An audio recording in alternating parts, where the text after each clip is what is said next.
भगवत नाम की ध्वजा आपको फहराने आगे बड़ी सुंदर कथा का निरूपण हुआ।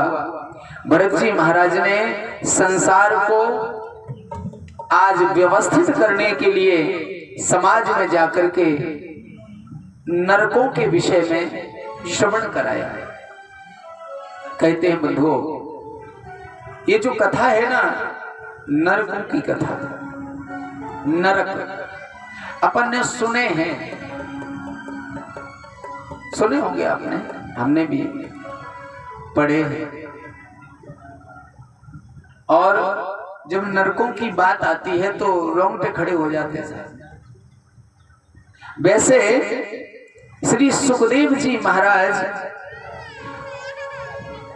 बड़ी सुंदर कथा कह रहे हैं राजा परीक्षित से। राजन, वैसे नरक अनेक हैं। अहो राजेंद्र, अरे राजा, अहो राजेंद्र तत्र हैके नरक अनेक विशन्ति गणयन्ति अथ तांस्ते राजन्नाम।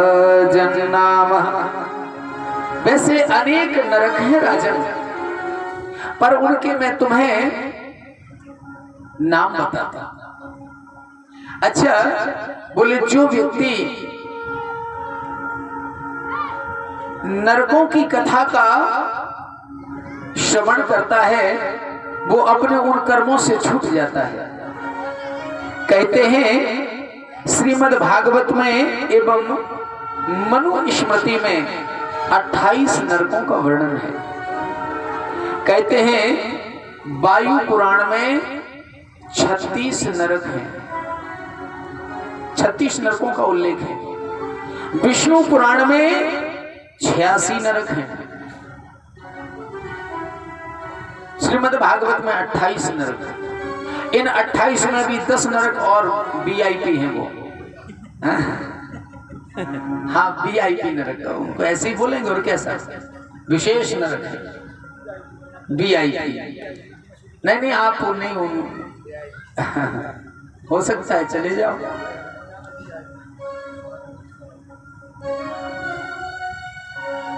आनंद लीजिएगा, वीआईपी नरक में जाएंगे, चिंता न करिएगा। जिसने एक दिन कथा सुन ली साहब, उनका नरक तो छूट ही गया। आनंद लीजिएगा। पर नरकों के विषय में श्री सुखदेव जी महाराज राजा परीक्षित को सुनाते हैं। राजन, तामिश्र अंध तामिश्र रौरव महारौरव कुंभीपाक काल सूत्र असिपत्र अंधकूप दंत सूत्र बैतरणी। वैसे ये 10 नरकों का विशेष उल्लेख है। कहते हैं राजन, जो व्यक्ति